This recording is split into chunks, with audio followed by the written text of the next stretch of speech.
Hola, hola amigos, ¿cómo están? Muy buenas tardes.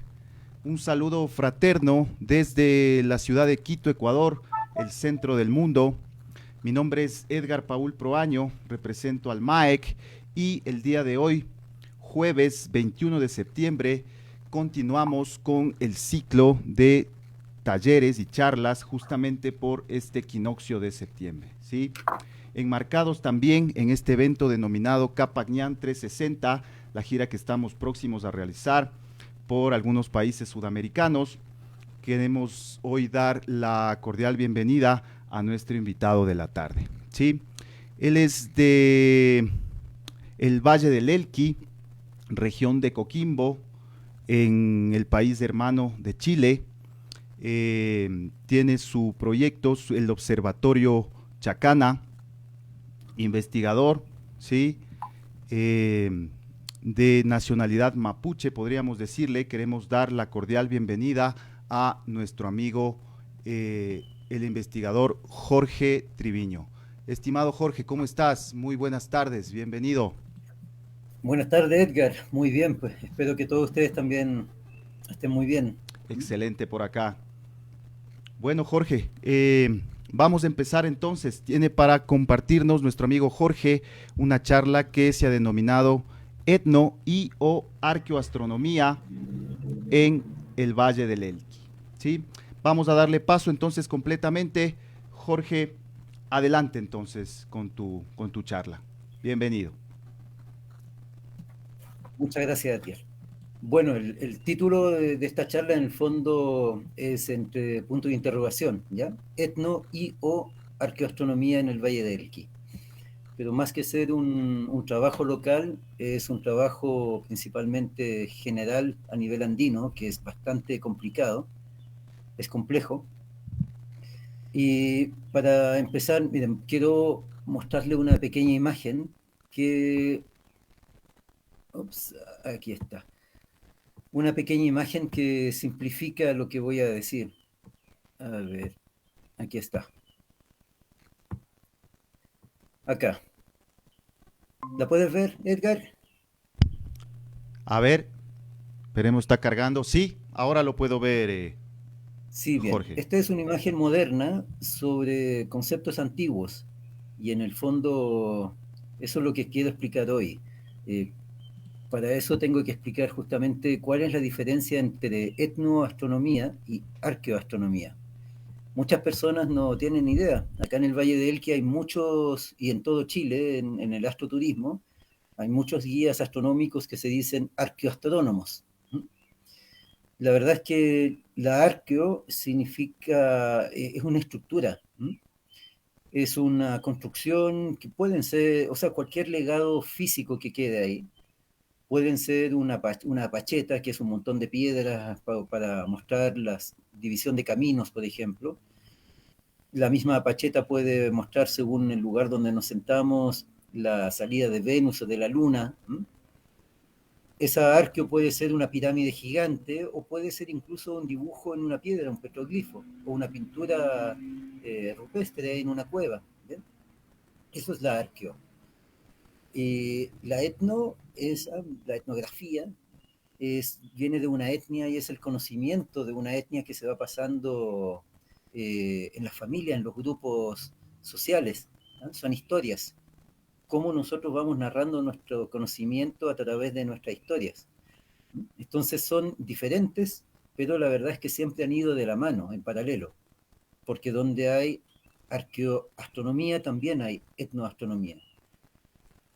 Lo que pasa es que obviamente con el tiempo eso no ha sobrevivido, no ha sobrevivido, sobre todo acá donde vivo yo, en toda esta área surandina, suroeste andina, porque simplemente hemos tenido mucho movimiento social. Acá el Valle del Elqui, donde yo vivo, era un lugar donde antiguamente vivían la sociedad más grande de la sociedad de Aguitas, de Aguitacoya. Luego llegó nuestro vecino Inca con sus mitimaes, con sus movimientos poblacionales, se acostumbró aquí a estos lugares, se unió al Diaguita, fue una sociedad bastante una asociación bastante sencilla, no violenta en el fondo, ¿ya? También acá tuvimos a todo nuestro pueblo mapuche que se vino del sur para contrastar esa llegada inca, y al final se dieron cuenta que sí podíamos convivir, se respetaron, y este Valle de Elqui tenemos justamente eso, tenemos ancestros mapuches, ancestros de aguitas, ancestros incas.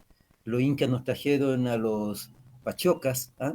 De allá de Bolivia también, y también todo eso está en nuestra sangre, en nuestra cultura. Y luego, imagínense, luego de fusionarse todo eso, de fusionar toda nuestra ceremonia, de fusionar todo nuestro conocimiento, nuestra comida, nuestra vestidura, llega el visitante español hace 500 años. Y él no tiene piedad y arrasa con todo. Entonces, obviamente que ya para que quede algo de arqueo o de etno acá, es muy difícil. A nivel étnico, no quedan historias prácticamente, son muy pocas. Las hemos recopilado, son muy poquitas, y porque simplemente la mayoría de la gente fue asesinada en esa época de invasión española. Y en el caso de los restos arqueológicos, que aquí este norte pequeño de Chile, como se llama, la entrada del desierto de Atacama, acá no teníamos construcciones gigantes, teníamos solamente con construcciones sencillas, en piedra, en paja, en barro, y algunos dibujos en las piedras, petroglifos. Y acá tenemos un problema grave porque llega luego la minería y la agroindustria. La minería arrasa con todo, dinamita todo, las huacas ahí, todos nuestros entierros los destruye, y si nosotros logramos encontrar alguno, se pone una cinta de esas de peligro, de 3 metros por 3 metros y listo, y eso es un monumento nacional acá en Chile, ¿bien? Sin protección.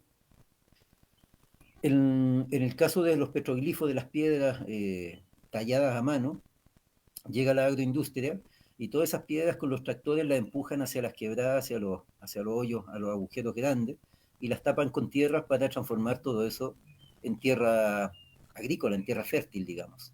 ¿Mm? Y hay miles de petroglifos tapados acá. Algunos fueron dinamitados porque eran muy grandes. Hay algunos estudios que hemos realizado con respecto a esos petroglifos también. ¿Bien? Y hay otros casos con respecto a multimillonarios ahí que se compran sus tremendos miles de hectáreas, y entre medio hay piedras grabadas, talladas, y la empiezan a movilizar o a destruir, y cuando llega alguien se da cuenta y grita esa situación, simplemente arman un museo muy lejos con una fundación, y con el museo obviamente lleva el nombre del multimillonario. Y el problema es que todas esas piedras están ahora en otro lugar que no corresponde a su lugar original, no están en la posición con respecto a los puntos cardinales que tenían originalmente. Entonces esos dibujos ya no representan ese entorno geográfico en el cual fueron creados. Entonces ya ahí para asociarlos con montaña y con salidas de astros, se nos complica mucho. ¿Bien? En este Valle de Elqui donde yo vivo es algo muy complejo, yo sé que se vive en muchos lugares. Nosotros para poder ir a estudiar eso, los pocos petroglifos, incluso el Capañán, el Camino del Inca, ¿no? Necesitamos pedir permiso a las mineras, a la mega minería, que obviamente no nos los da, porque a ellos no les interesa tener intrusos en sus propiedades privadas.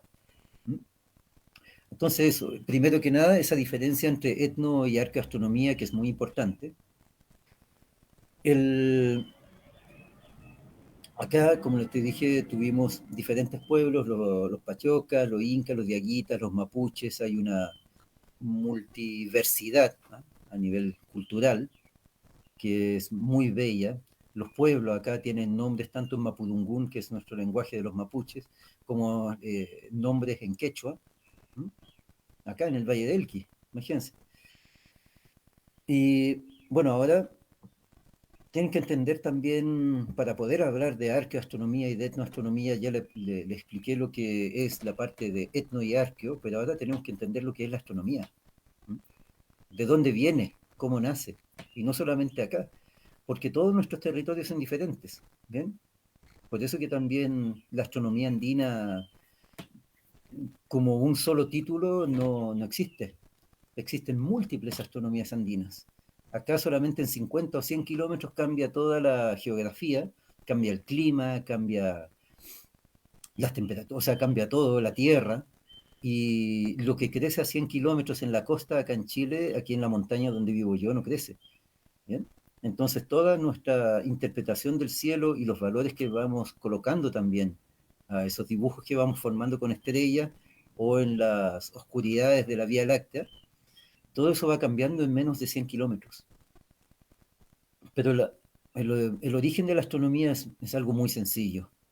Es cosa de ir a cualquier montaña lejos de la ciudad y entendemos cómo eso empieza. Nos sentamos a observar en la noche, que es imposible no hacerlo, sobre todo en lugares como este, donde, como dicen algunos poetas, podemos tocar las estrellas con las manos, ¿bien?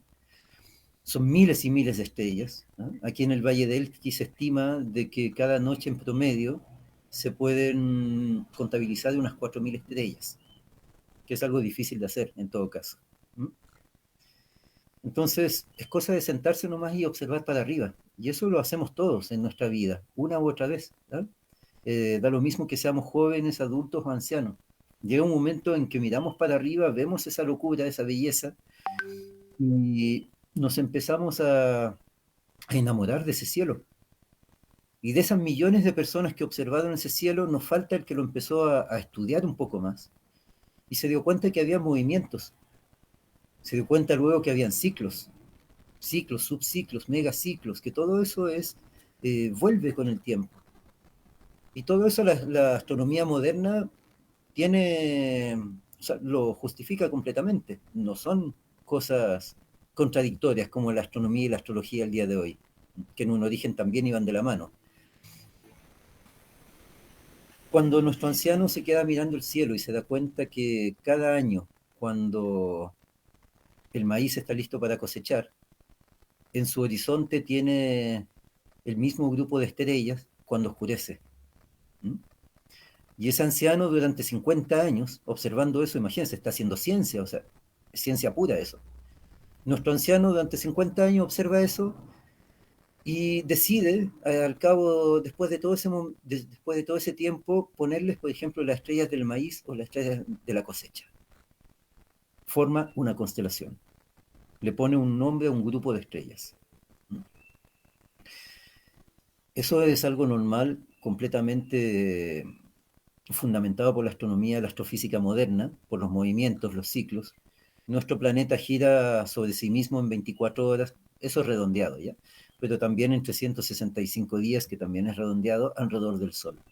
Se da una vuelta completa alrededor del Sol en 365 días. O sea, esos 360 grados que mágicamente se diseñaron por eso, nos dicen que nuestro planeta Tierra gira un poquito menos de 1 grado alrededor del Sol, o sea, nuestro cambio del cielo, lo que nosotros vemos, es de prácticamente 1 grado cada día.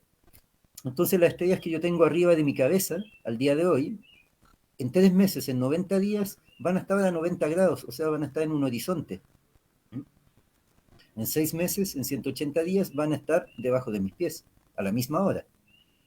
En 9 meses, 270 días, van a estar por el horizonte opuesto, por donde amanece todo. Y en 365 días va a estar de nuevo a los 360 grados encima de mi cabeza. Todos nuestros ancianos se dieron cuenta de eso en una u otra época, en uno u otro lugar geográfico, y ahí empezaron a hacer estos grupitos en el cielo que iban en relación a todo lo que sucedía en nuestro entorno, en nuestro diario vivir. Y en el fondo hicieron una astronomía aplicada a nuestro diario vivir. Astronomía en la cultura. Entonces, al final, cuando nosotros miramos el cielo al día de hoy y no sabemos nada de astronomía, y mucho menos de astronomía antigua, miramos el cielo y vemos miles de puntitos que llamamos estrellas, miles de ellos. Algunos forman unos círculos, unos triángulos, unas T, una A, una E, una línea, una S, Todos nosotros vamos viendo eso ahí arriba y no entendemos nada, porque son tantos los objetos y las formas que podemos hacer con ella, que eso nos supera. Y nos vamos casi aturdidos. Pero cuando escuchamos todas esas historias de nuestro abuelo, que durante 50 años por lo menos estuvo recopilando toda esa información, nos vamos dando cuenta que este cielo, todos esos grupitos, nos van contando día a día, noche tras noche, qué es lo que tenemos que hacer nosotros en nuestro diario vivir, cuando ese grupo de estrellas esté ahí. Y eso no significa que las estrellas tengan influencia sobre nosotros, como dice la astrología moderna, sino que simplemente cuando ese grupo de estrellas está ahí, nuestro abuelo vio por 50 años que sucedía tal evento a nuestro alrededor. Y eso se aplica tanto en agricultura, como en ganadería, como en meteorología, como en medicina, como en construcción y en podas, por ejemplo. Y voy a explicar cada una de ellas. ¿Sí? En agricultura, bueno, nuestro abuelo se dio cuenta que, claro, cada vez que estaba listo el maíz, estaba ese grupito. Pero se dio cuenta también que cada vez que había que sembrar, que podar, que cosechar, que abrir las plantitas y aporcarlas, como decimos acá, ¿m? Cuando están muy juntos esos almácigos, cuando hay que abrirlos, ¿bien? Y entonces, en agricultura es lo principal en lo que lo ocuparon nuestros ancestros y en lo que lo ocupamos el día de hoy, porque nuestra astronomía andina no es una astronomía antigua, como dicen, o sea, de antes, es una astronomía que actual, pero ese actual tiene cientos o en algunos casos miles de años. Es un conocimiento vivo, no es algo que murió con el pasado, ¿bien? Aunque al día de hoy prácticamente nadie sepa de astronomía relacionada con el medio ambiente. Entonces la astronomía en la agricultura es una de ellas. Otra es la astronomía en la ganadería, ¿no? Con el ganado. Entonces tenemos las estrellas del nacimiento de las crías, ¿no? Primero de los celos, ¿no? La época de reproducción, el nacimiento de las crías, luego con la cría suelta a su mamá se desteta, ¿m? Se va de su nido también el pajarito, cuando cambia de plumaje o pelaje, y luego cuando simplemente ya es muy grande y le toca vivir su ciclo adulto. Entonces también tenemos todas las constelaciones, los conjuntos de estelas, conjuntos de estrellas, con respecto a la ganadería. De ahí viene la meteorología, la estrella de la lluvia, de la sequía, del frío, del calor, de los vientos, mucho más. ¿Bien? Un ejemplo sencillo, porque aquí yo le podría estar mostrando muchísimas imágenes, pero la verdad es que sería mostrarles todas las imágenes de mi gran amigo en Bolivia, Manuel de la Torre, por ejemplo, ¿ah? De mi otro amigo acá en Chile que va a exponer mañana, Patricio Bustamante, Ricardo Moyano, un gran arcastrónomo también. Puedo mostrarles muchísimas imágenes, imágenes de libros muy antiguos también, pero yo quiero más que nada que usted entienda los conceptos, más que estar bombardeándolos de imágenes y mostrarles todos los libros que hay ahí que son muy buenos, con mucho fundamento. Hay una cosa muy sencilla que yo, por ejemplo, observo todos los veranos. En verano hace mucho calor aquí en Chile y en invierno hace mucho frío. El verano es seco, el invierno muy lluvioso. ¿Mm? Cuando en verano la estrella los romanos llamaron Sirius, ¿ah? La más brillante ahí, que tiene muchos nombres a nivel andino también y es parte de varias constelaciones andinas. La estrella Sirius, si yo durante todo el verano la veo mucho más brillante que todos los veranos, los últimos 10 años, por ejemplo, eso significa que es un cielo frío y seco. Entonces yo me anticipo y yo sé que el invierno se viene frío y seco. Puede ser bueno o malo para mí, en agricultura y en ganadería, ¿ah? O con mi casa de barro, por ejemplo. Eso depende de dónde estamos viviendo y cómo vivimos y cómo nos afecta eso o el exceso o la falta de agua. Pero al contrario, si la estrella Sirius, en vez de brillar mucho más que los años anteriores, brilla muchísimo menos, ¿ah? Que ese promedio de últimos 10 años, eso significa que está muy nublado allá arriba. Y de hecho yo lo veo porque en noches de verano yo no puedo trabajar en el observatorio porque está muy nublado y también hace frío, pero también puede estar nublado y hacer calor. ¿Ya? Entonces yo según como vea Sirius, yo sé cómo se viene el invierno, si se viene seco o húmedo. Húmedo no significa especialmente lluvioso, puede ser muy nublado, con unos cúmulos, unas nubes gordas, así, con mucha humedad ambiental, que ya es bueno para este valle seco donde yo vivo. Entonces, y eso se aplica en diferentes lugares. Por ejemplo, cuando estuve con los quetos allá arriba en el Cusco, en Ausangate, ellos me explicaban lo mismo con lo que los griegos llamaron las Pléyades, ¿no? Les doy nombres ahí que todo el mundo conoce, ¿no? Las Tres Marías, los Pléyades, porque si le hablo la cabeza de cobra, la, la, la, la cola de cascabel, el delfín, el saco de patatas, puede que no entienda. Entonces les voy a hablar con nombres, digamos, que ya están metidos dentro de nuestro cerebro, que nos guste o no. Cuando nosotros vemos las Pléyades, acá desde mi lugar en el Valle del Elqui, yo puedo ver fácilmente 7 estrellas. Bien, la séptima es un poquito más tenue, pero sí se ven. En el altiplano, allá en el Cusco, como es mucho más alto, mucho más frío y mucho más seco, mucho más ventoso también, ellos pueden contar hasta 9 estrellas en ese grupito. Pero hay momentos en donde ellos pueden contar hasta 11 estrellas. Y cuando ellos pueden contar 11 es porque está muy frío y muy seco. Entonces olvídense cómo se les viene el invierno en ese momento. Entonces eso del brillo de las estrellas es simplemente leer un periodo de 1 o 2 meses que nos anticipa cómo se nos viene el invierno. Y eso es meteorología pura, por ejemplo. Yo estudié 2 años de meteorología y aeronáutica cuando era joven, y eso mismo me enseñaban, pero con las nubes, a leer las nubes. Entonces aquí estamos leyendo las estrellas. Exactamente lo mismo. ¿Bien? Entonces ya les hablé de agricultura, de ganadería, de metodología, y ahora vamos, por ejemplo, a la medicina. Todos sabemos que la luna rige los fluidos aquí en la Tierra, ¿bien?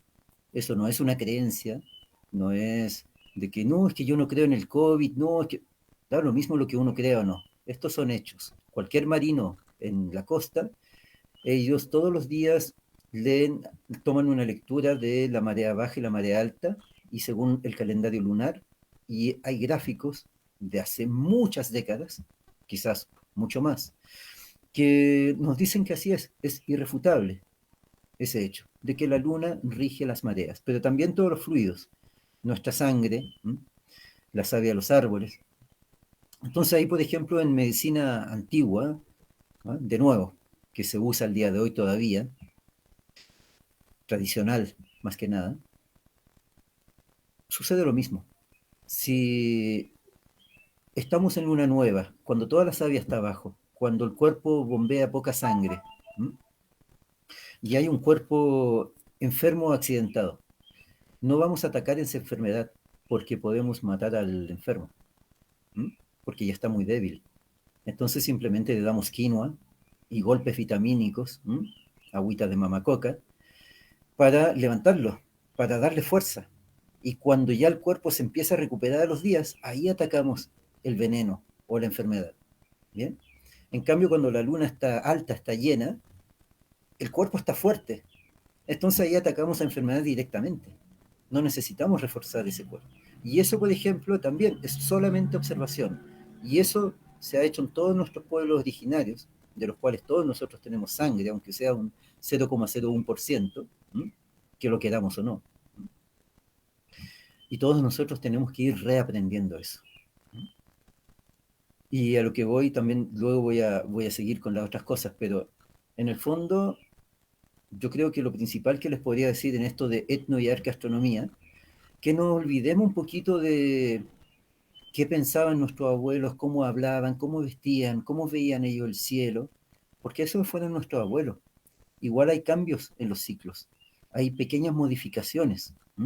Todos esos ciclos se van, nosotros redondeamos siempre, pero siempre hay ese pequeño desfase, después de un par de décadas o ciclos, ya le toca a la nueva generación hacer una nueva lectura, una corrección, y nosotros repetimos el conocimiento de nuestros ancianos sin hacer esas correcciones, porque no hacemos esa observación, ese estudio científico que hicieron nuestros antepasados. Entonces la verdad es que la tarea es nuestra, de nosotros sentarnos a observar la naturaleza que nos rodea, ese cielo nocturno, y empezar de nuevo a entender la relación entre el cielo y la tierra, entre el cielo y el ser humano y todo lo que nos rodea. Eso es nuestra tarea. Yo creo que es lo más importante. ¿Mm? Y eso prácticamente nadie está dispuesto a hacerlo porque es fácil ahora comprar un libro o bajarlo de internet y repetir esa información como si fuera la única y verdadera.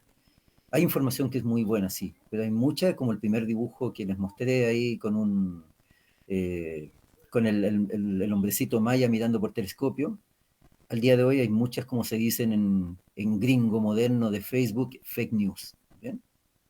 En astronomía lo vemos todo el tiempo. No, es que se descubrió vida por allá, mentira. Hemos descubierto uno de los 6 átomos esenciales para la vida tal cual la conocemos en el planeta Tierra.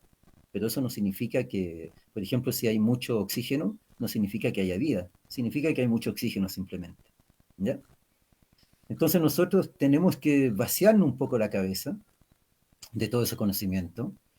Como dijo un amigo mío hace más de 20 años, Chasqui Delfort, ¿ah? Un Diaguita Coya, para el lado que ahora llamamos Argentina, no sacamos nada con leer 5.000 libros, porque nuestro conocimiento va a quedar encerrado y limitado a 5.000 libros. Si nosotros no leímos libros, no leemos libros, pero sí aprendemos a leer la naturaleza y el cielo todos los días y todas las noches, vamos a tener un conocimiento ilimitado. ¿Mm? Ya no vamos a estar encerrados en la academia universitaria que pues, tiene unas muy buenas bases, pero también nos limita mucho. ¿Mm?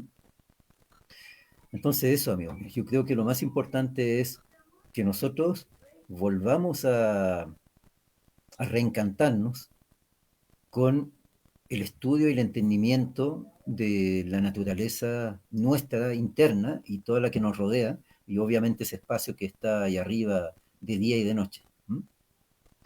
Bien, bien. Yo estaba ahí en la medicina, ¿ya? Vamos a la construcción, con la misma luna. La gente ahora llega y construye en cemento, en ladrillo, en lo que sea, ¿no? Yo mi casita la construí de barro. ¿Por qué? Porque el barro es térmico, puedo pasar muchos terremotos, y acá estamos en tierra de terremotos, ¿bien? Y yo sé que mi casita en 100 años a lo más voy a tener que parcharla porque tiene una grieta, y si es un terremoto muy fuerte, un poco de daño va a haber, pero todas las otras casas van a estar en el suelo, las de mi pueblo y de las ciudades cercanas. Entonces, en la construcción, nosotros tenemos que aprender a construir, tenemos que saber cómo mezclar el barro, conocerlo, tenemos que conocer la madera también, tenemos que saber cuándo cortar un árbol, porque si cortamos un árbol con luna llena, que las forestales lo cortan todo el tiempo, todos los días, si cortamos un árbol con luna llena, ese árbol va a estar con toda la savia arriba. Eso significa mucho alimento para las termitas. O sea, esa casa se nos va a caer a los pocos años. En cambio, si esperamos la luna nueva, cuando la savia está abajo en las raíces, cortamos el árbol, ya no hay alimento. Le sacamos además la cáscara, la corteza, para que se seque esa poca savia que quede. No hay nunca problema de termitas. ¿Ven la diferencia? Una diferencia sencilla. ¿Cuándo cortar la madera? ¿Mm? Y esto es etnoastronomía, o sea, no estoy divagando, no me estoy yendo hacia cosas que no tienen nada que ver con la temática de esta noche, que es etno y arqueastronomía. Es etnoastronomía pura. Es lo que nosotros vamos aprendiendo como sociedad, como etnia, y lo que vamos entregando a nuestras futuras generaciones. ¿No? En la poda, ¿no? En el manejo de las plantas, lo mismo. Si yo quiero duplicar una planta o un árbol, espero que la savia esté arriba, ¿no? Que esté fuerte esa rama. Y ahí corto una parte de la rama con un parte de la corteza madre, la entierro lo que más puedo, ¿m?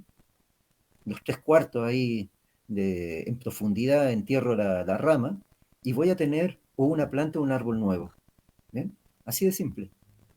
Pero si la savia está abajo y corto esa rama no sirve para nada porque está vacía.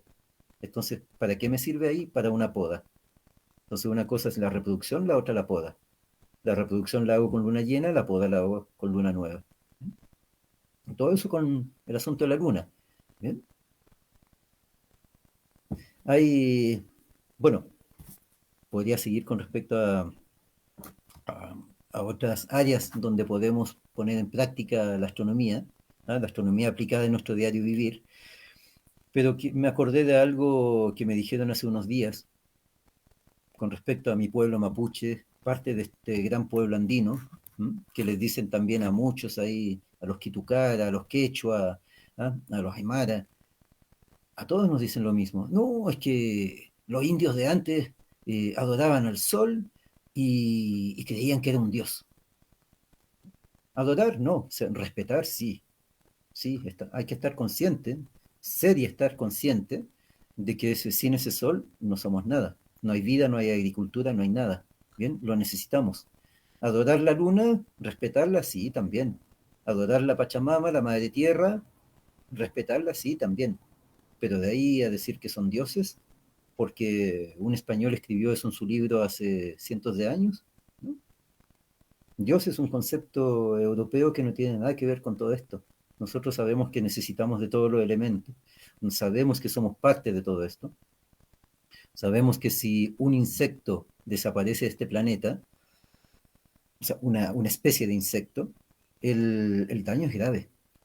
Entonces nosotros no podemos, como andinos, no podemos andar pisando los insectos por pura maldad o destruyendo un nido porque justo ahí quería construir mi casa. No, esperamos que termine, movemos, y ahí cuando se vayan los polluelos o las pequeñas crías del llamito, por ejemplo, ahí nos instalamos, por ejemplo, pero no vamos a matarlos ni desplazarlos.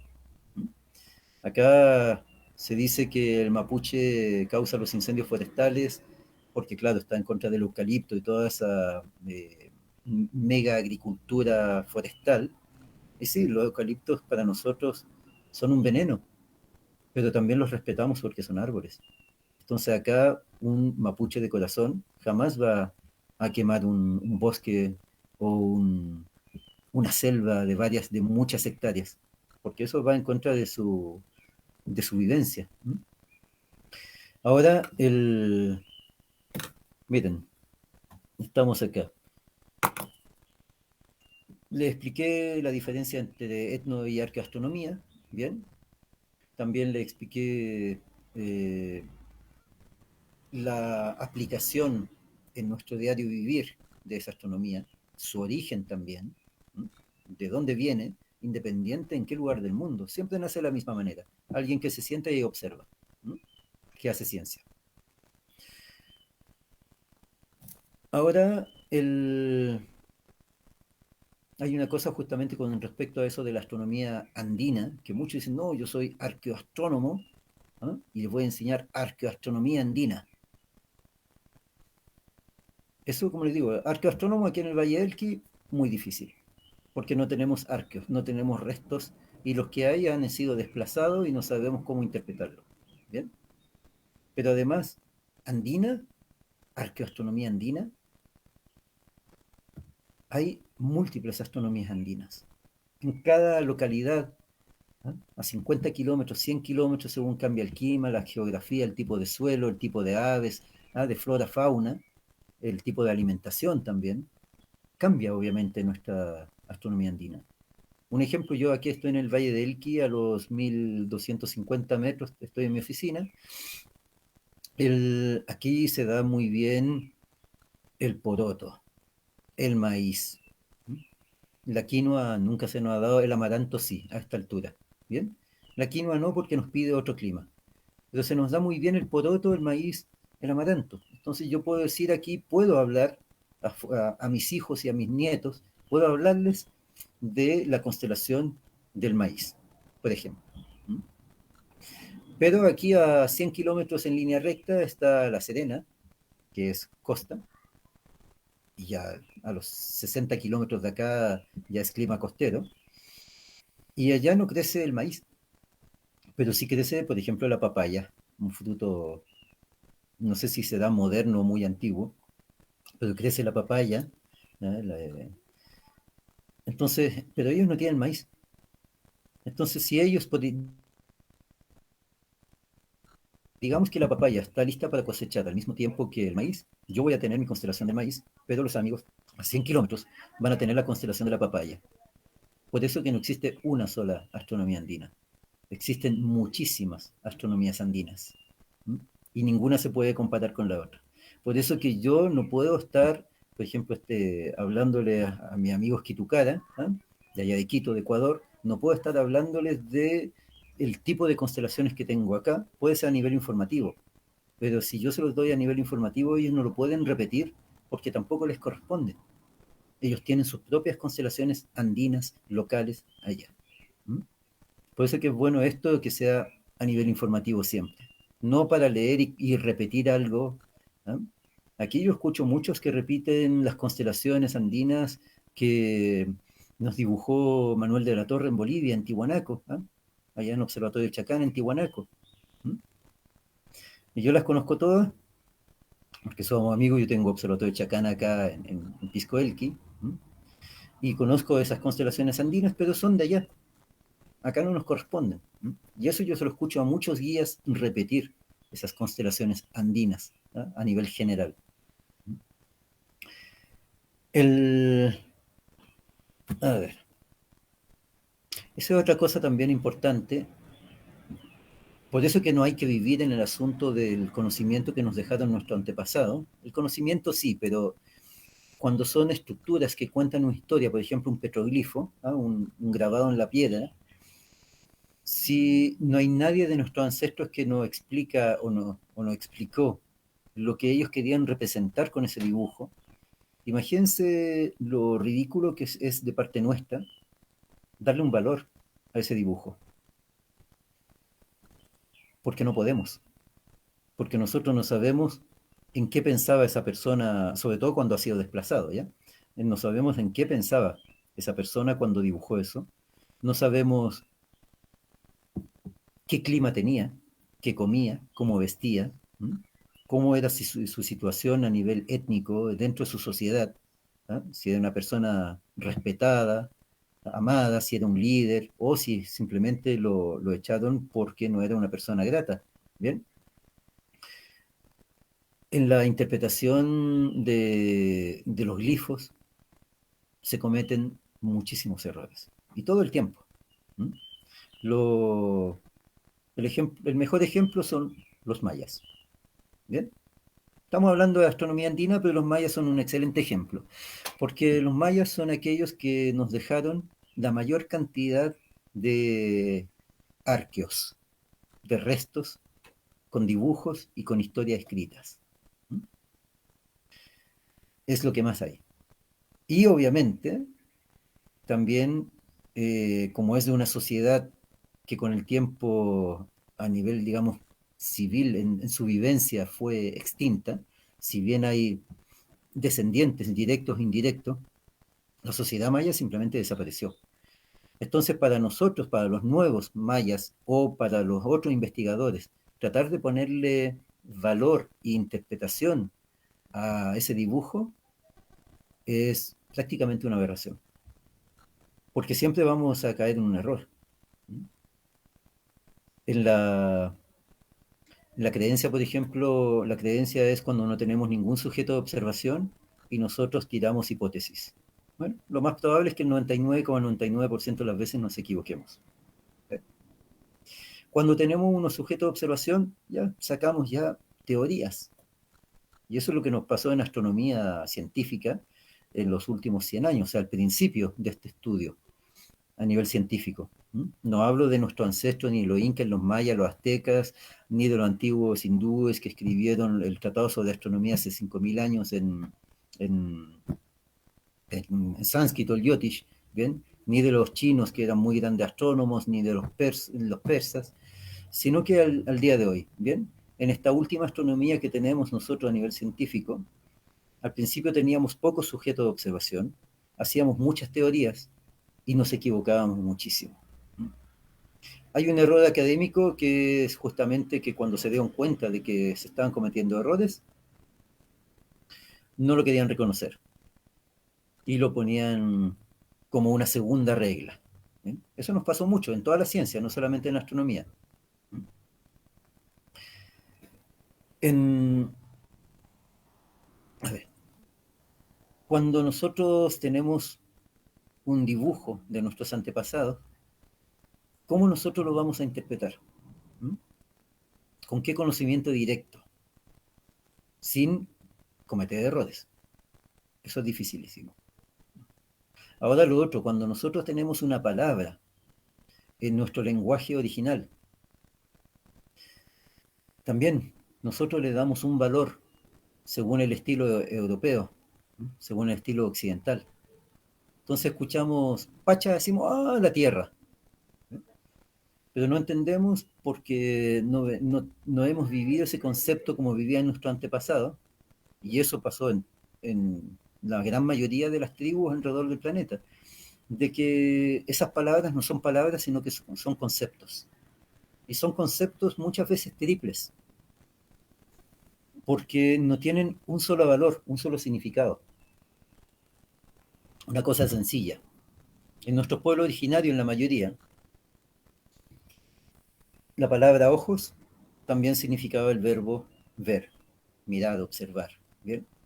Pero también eso es un valor. Pero otro valor significa anciano. ¿Y por qué anciano? Porque un anciano es una persona que vio mucho, que vivió mucho. ¿Bien? Pero ver no solamente significa ver, sino que significa vivir, porque esta es una cámara que está grabando las 24 horas lo que nosotros estamos viendo, viviendo. Entonces, el primer valor, que es ver, vivir. El segundo es un anciano, el que vio, vivió mucho. Y lo tercero es el pasado. ¿Por qué? Porque el pasado es lo que nosotros hemos ido viendo hasta el día de hoy. Por eso que el pasado está frente a nosotros, está aquí en nuestros ojos. ¿No? Lo recordamos y nos sale la imagen acá. Y el futuro está allá atrás, porque el futuro no lo vemos. Para ver el futuro yo tengo que avanzar en mi presente, ¿no? E ir absorbiendo nuevos momentos, ir viendo, viviendo nuevos momentos. ¿No? Entonces imagínense una palabra con un triple sentido, en el fondo que son, y todos ellos van de la mano. Y eso le podemos preguntar a nuestros ancianos. ¿Mm? Quechua, Aymara, Quiticara, acá los mapuches, Rapanui, podemos pedirle a los antiguos chinos, a los antiguos hindúes, ¿eh? Y todos ellos nos van a decir lo mismo cuando se ha conservado esa información. Una palabra no era un solo sentido. En los petroglifos, por ejemplo, pasó eso. O sea, no en los petroglifos, en los jeroglifos, en Egipto, cuando los arqueólogos llegaron con antropólogos en esa época y traductores, intérpretes, y llegaron y vieron esos dibujos y no lo entendían y les costó muchísimo entenderlos. ¿Por qué? Porque le daban un solo valor a cada dibujo y muchas veces le daban en el mundo terrestre, otras veces en el mundo celestial, otras veces en el mundo de abajo, ¿ah? Porque esos tres mundos también, ¿ah? Como decimos Pacha, Pacha es nuestra tierra de acá, la tierra de adentro y la tierra de afuera, ¿bien? Entonces ellos llegan y le iban dando en diferentes niveles valores a esos jeroglifos. Y luego cuando lo leían, era un garabato que nadie entendía. ¿Mm? Porque claro, son tres valores diferentes, son tres historias diferentes paralelas, que en el fondo son una sola. Es una sola historia contada en los tres mundos. ¿Mm? Y los jeroglifos también son tres conceptos diferentes que están muy relacionados, como el asunto del ojo, dentro de un mismo símbolo. ¿Mm? Yo acá tengo muchos, también, que les podría presentar muchas imágenes de chacanas, de cruces chacanas, como si cruz es una palabra española, ¿ya? Europea. Nosotros no podríamos decir cruz chacana, la chacana solamente. ¿No? Tengo muchas imágenes de la chacana con 50.000 interpretaciones diferentes. El problema es que no hay ningún taitaquero que ayudó a escribir eso, ni ningún, ¿cómo se llama? De allá de nuestros viejos sabios de Colombia, tampoco, ningún machi mapuche, nada, ninguna mauta, son personas de ciudad que viven en un piso décimo, ¿ah? 15º, que nunca han ido a los pueblos originarios y simplemente leen 3, 4, 5 libros y hacen como una especie de tesis, un resumen, y ellos crean su propia historia y la escriben en un libro y lo venden. y juran que eso es la verdad porque es la recopilación más todas esas hipótesis que le fueron agregando. Y ahí es donde nos equivocamos siempre. ¿Bien? Por eso que en vez de buscar esos valores antiguos que ya están muy difíciles, son prácticamente no existen, ¿ah? A nivel étnico esa información no ha ido pasando, ha ido muriendo. Hay algunos casos puntuales donde sí todavía sobrevive, pero la mayoría de las veces no queda nada. ¿Mm?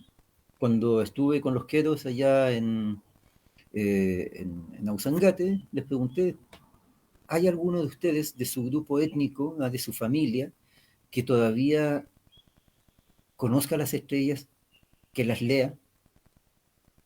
Y me dijeron lo mismo que me han dicho en todos los pueblos. No, es que sabes qué, el último murió hace 4 o 5 años y como todos los jóvenes se fueron para la ciudad, nadie tomó esa información y nadie la puede repetir, nadie la puede seguir viviendo. ¿Sí? Y eso nos pasa también en todos los pueblos originarios. ¿Mm? Los jóvenes se van para la ciudad, se olvidan de su tierra en la montaña y ahí muere toda esa información. ¿Mm?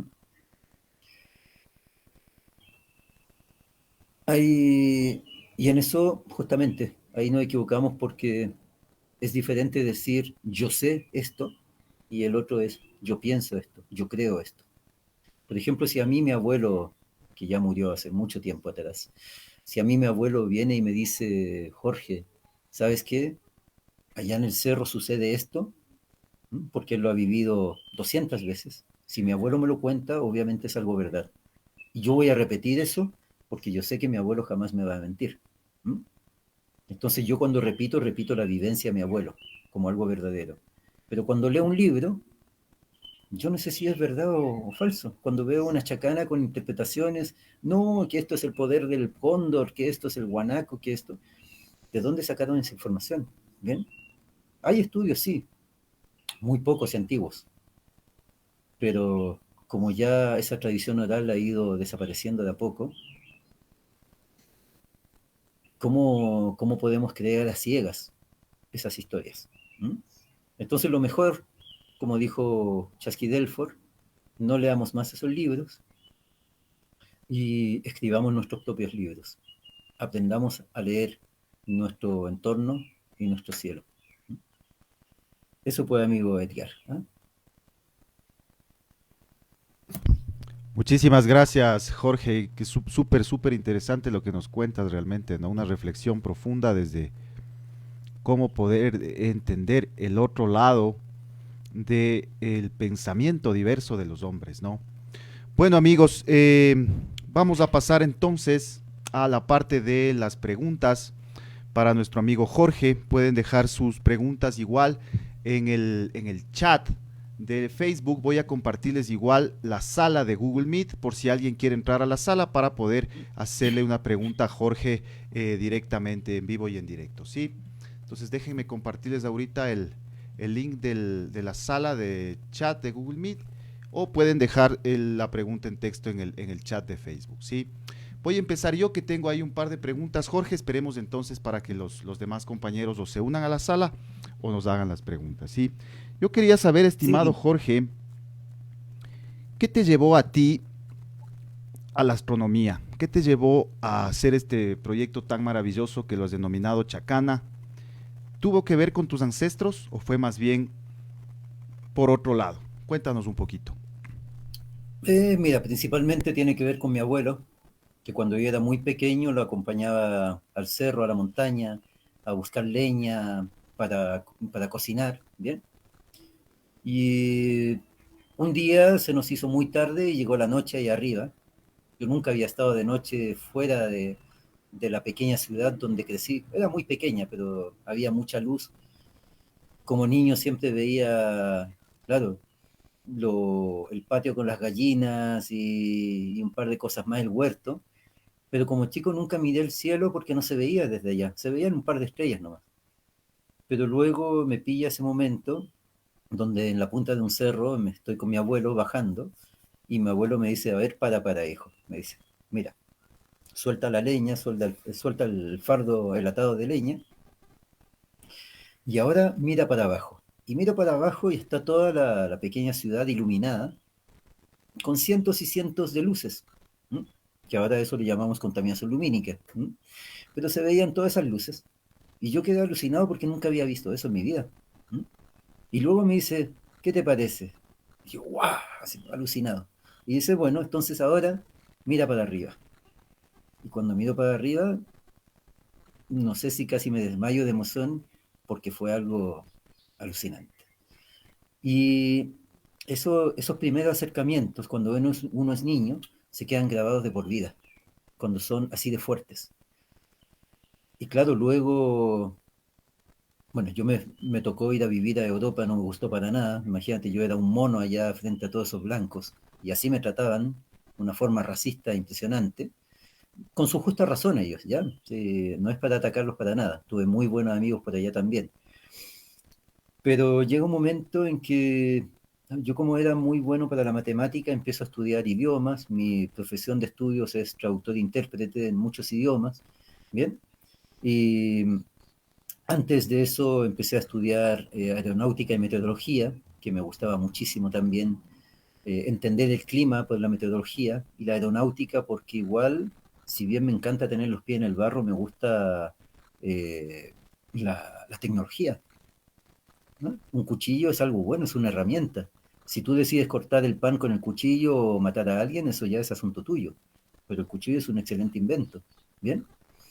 Y ahí me fui por eso y luego, bueno, desde los aviones a muy temprana edad me fui hacia el cielo directamente. Y muy joven, a los 17 años, ya estaba estudiando astronomía. ¿Mm? Al mismo tiempo que terminaba mis estudios de traducción interpretaria. Y ahora llevo 22 años trabajando en astroturismo. Soy el dueño y el guía de un observatorio aquí en el Valle de Elqui.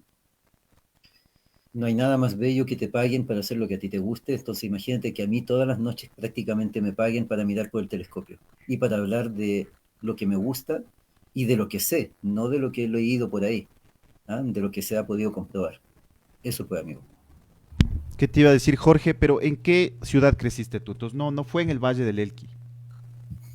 No, nací a la altura de Valparaíso, pero hacia adentro. Ah, ¿M? Y luego me fui a Europa y allá estuve principalmente en Bélgica. Pero eso ya son cosas secundarias. Lo que sí es que, claro, ese exceso de ciudad, de urbanismo, ¿cómo te puedo decir?, de civilización moderna, me hizo dolor en la cabeza y tuve que salir corriendo de ahí. No me gustó para nada esa vida moderna, como le llaman. Prefiero estar entre medio de mis cerros mirando mis animales, escuchar los pájaros, los grillos, el agua y mirar el cielo. No hay nada, nada se puede comparar a eso. pero ¿qué te llevó al Valle del Elqui? ¿Qué hubo qué hizo que te establezcas allá? Tal vez algún nexo familiar igual. No para nada. Andaba, luego de viajar mucho en mi vida, necesitaba aterrizar. Llegué a Mm, este valle porque sabía que era bello. Vine buscando comunidades también, no especialmente comunidades de los pueblos originarios, que también ahí se usa una palabra muy mal indígena, con genes de la indis o indios, ¿no? No, nosotros somos pueblos originarios de acá, ¿no? Un pueblo, parte del pueblo andino. Llegué buscando comunidades y la verdad es que fue lo que menos encontré, porque la gente al día de hoy está muy dispersa por lo general, en un mundo muy egoísta, que es en lo cual nos han criado, y necesitaba vivir un poco esa vida de pueblo, entregar también mi persona a un pueblo y aterrizar, echar raíces en un lugar. Y cuando de nuevo, o sea, habrá sido la vez número 47 que me hice esa pregunta en los últimos años, estaba sentado en una roca mirando el cielo y bueno, dije, ya que estoy acá y aquí me hago esa pregunta, acá me quedo. ¿Mm? wow. Y como tenía que sobrevivir, bueno, empecé a trabajar en la agroindustria, primero como esclavo de la industria agrícola, ¿ah? Con sueldos miserables. Eso era para poder llenar un poco los bolsillos, ¿ah? Empezar algo nuevo. Claro. De ahí dije, bueno, ¿en qué puedo trabajar? Si sé muchos idiomas, soy bueno para las matemáticas, soy bueno para las montañas como guía de montaña, me encanta la astronomía que desde niño, entonces dije, bueno, Claro. voy a abrir una agencia de turismo con astronomía, montañismo, y donde voy a recibir a toda la gente y con bicicletas. Y luego ya esto terminó solamente, se cerró en la astronomía. Excelente. Antes de pasar a la siguiente pregunta, quería saludar a los amigos que nos están viendo y que nos han dejado unos mensajes en el chat, ¿sí? A Gustavo Vargas, que dice saludos desde Otavalo. Gracias y felicidades por realizar este tipo de eventos. Gracias, Jorge. Pedro Luna dice, igual ciudad se comunica desde Otavalo, el país Quitucaranqui, ¿no? En el Chincha y Zulio. Julián Loa dice, hola hermanos, saludos desde Colombia, saludos Julián, gracias por vernos. Sirley Huaquisto dice, saludos desde Cusco, hace unos días estuvimos en ese hermoso valle. Saludos Sirley, igual, gracias por conectarse. Y a Luis Heredia que dice, felicitaciones Jorge, excelente ponencia. Jorge, preguntarte, Dime. ¿cómo le ves a la astronomía actual, a la astronomía moderna, a la astronomía occidental? De algún modo podría complementarse, empatarse con lo que llamamos eh, la visión prehispánica utilitaria de la astronomía, o más bien piensas que están chocando actualmente estos dos conceptos. ¿Cómo lo entiendes? No, no chocan para nada, y eso justamente en delante hice una paréntesis sobre eso, de que si yo hablo de la luna, los marinos en la costa tienen todos esos gráficos con todas las lecturas de la luna y fundamentan justamente lo que nosotros estamos diciendo. ¿Bien? Bueno, ahora ya no es una astronomía europea, española, al día de hoy es una astronomía universal, o sea, no del universo, sino que internacional, de muchas naciones. La astronomía moderna es un estudio en paralelo de muchísimos astrofísicos a nivel internacional. En Chile tenemos astrofísicos de todas las nacionalidades. Y mira, hace 20, 30 años atrás, tú hablabas de arqueastronomía o etnoastronomía y la gente se reía de ti. Digamos, la academia científica astronómica Claro. se reía de ti. Pero hace 50 años se reían de la astrobiología. ¿Mm? Y el día de hoy la astrobiología se enseña en casi toda la universidad en la carrera de astronomía. Hace 20, 30 años se reían de la astronomía andina, pero al día de hoy tengo a mi amigo Ricardo Moyano, que en la Universidad de La Serena, en el Departamento de Astronomía, está enseñando astronomía andina a los futuros astrónomos. ¿Mm? O sea, tiene su espacio dentro de la universidad moderna. ¿Bien? No es algo que choca para nada. Son cosas muy diferentes. Por ejemplo, si yo veo un árbol a 20 metros, a mí lo que me interesa de ese árbol en nuestra astronomía mirada andina es si ese árbol tiene frutos para comer, si las raíces son medicinales, si con las ramas puedo hacer fibras para tejer mi ropa, si con el tronco puedo construir mi casa, ¿bien? Y muchas cosas más. Eso es lo que me interesa a mí, la relación árbol-humano. Claro.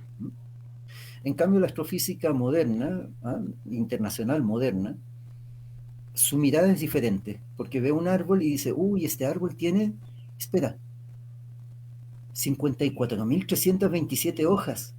Mira, qué fantástico. La distancia entre una hoja y otra, tengo un libro de 3 metros de altura donde me da la distancia entre cada hoja y sus vecinas, además del diámetro, el espesor, el largo de la hoja, ¿m? Y la distancia de cada hoja además hacia mi persona. Entonces, eso es la astronomía moderna, digamos, la parte de la astrofísica. Pero las dos se complementan, no tienen por qué chocar. ¿M?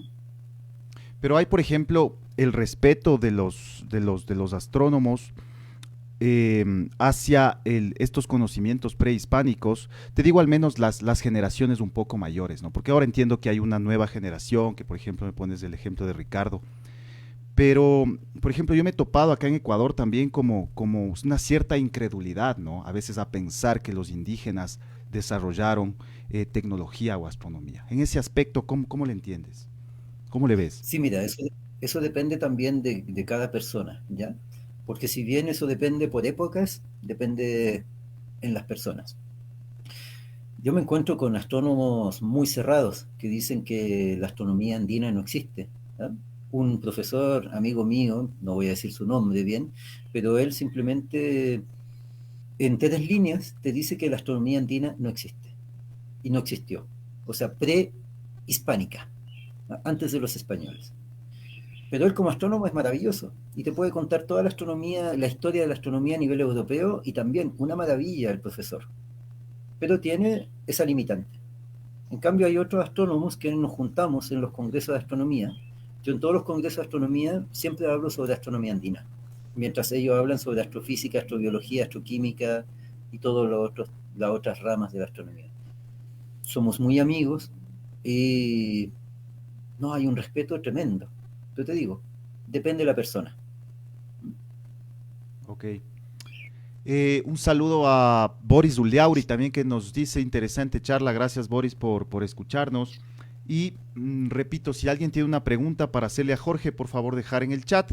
Yo voy a hacer una última pregunta y vamos a pasar a la suya, ¿sí? Estimado Jorge, en esto que me contabas de que muchos de los sitios arqueológicos que han sobrevivido en los alrededores del Elqui, muchos están en propiedades privadas que tienen que ver con la minería. Eh, ¿Has tenido malas experiencias? ¿Has tenido encuentros malos de este tipo tratando de visitar estos sitios? ¿Tú o más bien has escuchado cómo actúan estas empresas? O sea, para empezar, tú no puedes entrar ahí si no eres un trabajador de la minera y si no vas con el bus que te lleva para trabajar. O sea, un trabajador que trabaja de, digamos, 7 días por 7 días trabajados por 7 libres, en sus 7 días libres no puede ir allá arriba, menos por su cuenta en un vehículo. Entonces, si el mismo trabajador no puede, mucho menos nosotros. ¿Ya? Hace una semana me contaron una historia bastante impresionante con respecto a una zona dentro de un territorio minero donde hay unas distancias enormes con restos del Capañán, del camino del Inca, que justamente no podemos ir a ver, ¿ya? Por esa razón.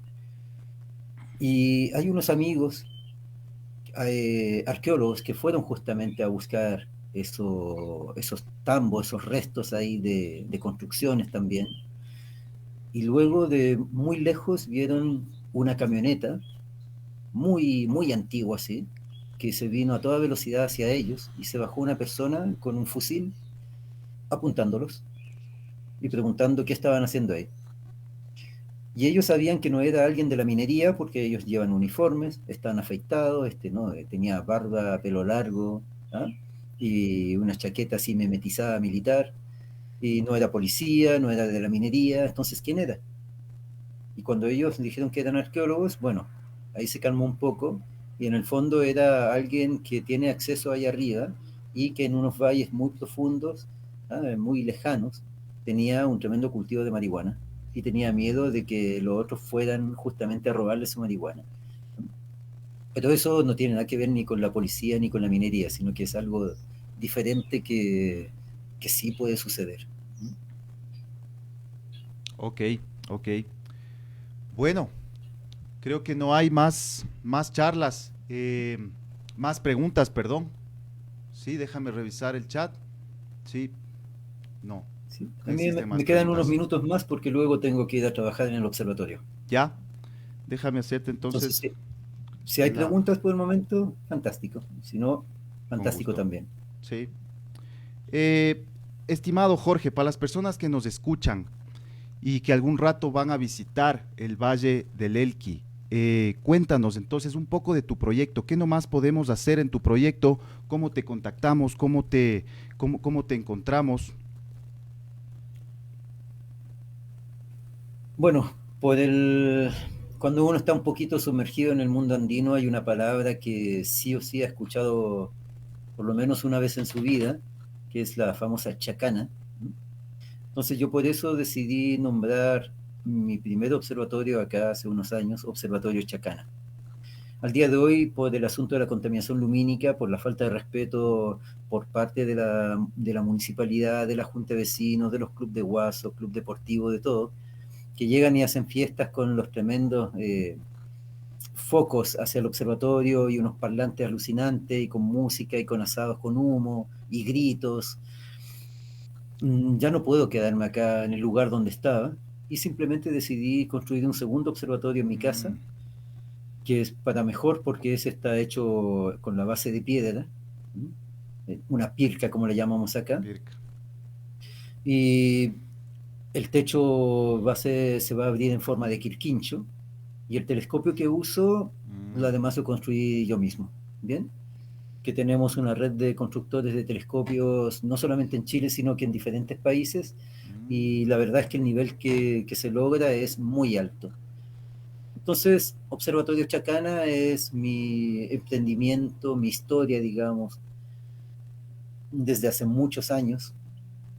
Está en Pisco Elqui, que es una de las partes más turísticas de este Valle de Elqui.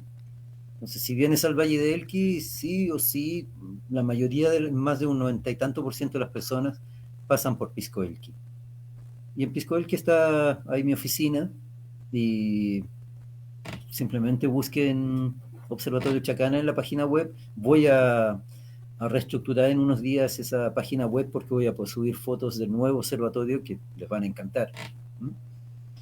Y eso pues, amigos míos. Si quieren Buenísimo. venir, bienvenidos. ¿Mm? Si quieren venir o quieren comunicarse conmigo para intercambiar también historias o conocimiento o hacerme preguntas, maravilloso. Eh, Todo nuestro pueblo andino tiene que caminar junto de la mano o no avanzar, ¿ah? Porque en el fondo es eso, o todos tenemos lo mismo o nadie tiene nada, o todos avanzamos o nadie se mueve. Acá en Perú, por ejemplo, yo tengo todos los amigos ahí, los queros, en Ausangate, en Ecuador, mis amigos de allá de Otavalo, justamente, que son maravillosas personas, y bueno, y de Quito, ¿m? Ahí está, ¿cómo se llama el guerrero? Se me olvidó su nombre, que escribió un libro gigante, La Chacana del Corazonar, ¿ah? Un antropólogo quitucara. En Colombia también, en Cali, tengo muy buenos amigos de la Sociedad Astronómica de allá de Cali. Entonces esto, y bueno, y en Argentina también Sebastián Muso, grandes divulgadores. Esto no hay que ser cerrado, no hay que creerse una estrella de rock y ponerse en un pedestal, en un podium donde nadie nos puede alcanzar, decir palabras raras que nadie entiende, no. Nosotros tenemos que ser amables y entregar ese conocimiento, el que estamos seguros, sí, recuerden, no el que hemos leído de una revista de viajes y habla sobre arqueoastronomía. Esos escritos verdaderos, escritos por personas que nosotros sabemos que sí saben, esa información tenemos que entregarla de todo corazón y transparentemente. No nos las tenemos que guardar. Porque ¿qué sacamos nosotros con llevarnos a la tumba todo ese conocimiento? ¿Para qué? Para decir que somos los únicos que sabemos, para decir que somos los mejores. Eso significa que no valemos mucho en ese caso. Ok, perfecto, muchísimas gracias, estimado Jorge. Amigos, tuvimos entonces la intervención de nuestro amigo Jorge Triviño del Observatorio Chacana. Realmente muy agradecidos, muy reflexiva lo que nos compartes, estimado Jorge, y esperamos tenerte algún momento de vuelta para poder hablar de este y otros temas. ¿Sí? No te molestamos más, entonces sabemos que tienes que ir a trabajar y te agradecemos mucho tu presencia. Igual recordarles amigos, no se vayan en unos minutos más, es las 6:10 de la tarde acá en Quito, Ecuador. A las 7 de la noche estaremos con la segunda charla del día de hoy, que será justamente con nuestro amigo, colega Cristóbal Cobo del proyecto Kitsato. ¿Sí? Estimado Jorge, agradecerte una vez más y bueno, las últimas palabras que quieres decir a las personas que te escuchan. Uy, ya he hablado mucho ya. No, seamos, seamos verdaderos, seamos andinos, ¿ah? Vivamos nuestra vida andina. Vivamos esa experiencia andina. Conozcamos este cuerpo, respetémoslo, respetemos y conozcamos ese entorno, esa naturaleza que nos rodea, conozcamos todo este planeta, al revés y al derecho, y conozcamos también el cielo. El cielo es muy entretenido, muy bello, pero también nos puede ayudar, como en este caso, como lo hicieron nuestros ancianos, al poner esos valores ahí arriba. porque ahora gracias a ellos tenemos un libro abierto que semana tras semana nos va contando qué tenemos que hacer nosotros en nuestro diario vivir, solo porque ellos entendieron esa relación de ciclos entre los ciclos del cielo y los ciclos de la tierra. Eso fue, amigos míos. Un gran Muchísimas abrazo para gracias. todos. Un gran abrazo también. Gracias, Jorge, y estamos viéndonos entonces en una próxima ocasión. Una vez más, chao, chao, y amigos que nos ven, nos vemos en unos minutos con la siguiente charla. Gracias y por favor dale un like y un compartir para poder llegar justamente a más personas. Chao, chao, un saludo, pasen bien.